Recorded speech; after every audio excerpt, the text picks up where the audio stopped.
നമുക്കിന്നൊരു കഥ കേട്ടാലോ?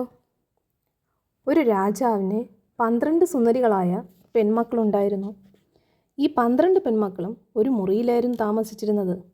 അവർ വളരെ സന്തോഷത്തോടും ഐക്യത്തോടും താമസിച്ചിരുന്നു. ഇത് കണ്ടിട്ട് രാജാവിന് വളരെയധികം സന്തോഷമായി. അങ്ങനെയിരിക്കെ കൊട്ടാരത്തിൽ വിചിത്രമായ ഒരു സംഭവം നടക്കാൻ തുടങ്ങി.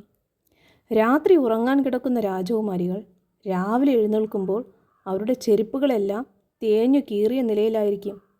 പക്ഷേ ഇതെങ്ങനെയാണ്? കൊട്ടാരത്തിലെ ആർക്കും ഇത് മനസ്സിലായില്ല. രാജകൊട്ടാരത്തിലെ വിദഗ്ധന്മാർ വന്ന് ചെരുപ്പുകൾ പരിശോധിച്ചു. എന്നിട്ട് പറഞ്ഞു, തുടർച്ചയായി നൃത്തം ചെയ്താൽ മാത്രമേ ഇങ്ങനെ സംഭവിക്കുകയുള്ളൂ.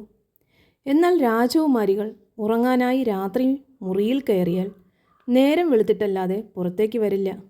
പിന്നെ ഇതെങ്ങനെ സംഭവിച്ചു? ഇതെല്ലാം എങ്ങനെയാണ് സംഭവിക്കുന്നത്?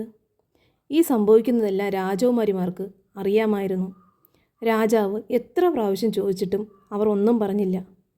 എങ്ങനെയായിരിക്കും ആ ചെരുപ്പുകൾ തേഞ്ഞിട്ടുണ്ടാവുക? എന്തുകൊണ്ടായിരിക്കും രാജകുമാരികൾ രാജാവിനോട് സത്യം പറയാതിരിക്കുന്നത്? ഇതിൻ്റെ ബാക്കി കഥ കേൾക്കാൻ ഇഷ്ടമുള്ളവർ കമൻറ്റ് ചെയ്യണേ. കഥ കേൾക്കാൻ ഇഷ്ടമുള്ളവർ കമൻറ്റ് ചെയ്യണേ. ഇത് ഷെയറും ചെയ്യണേ. കഥയുടെ ബാക്കി കേൾക്കാൻ ആർക്കെങ്കിലും ഇഷ്ടമുണ്ടെങ്കിൽ കമൻറ്റ് ചെയ്താൽ അടുത്ത വീഡിയോയിൽ ഇതിൻ്റെ ബാക്കി പറയുന്നതായിരിക്കും. Thank you.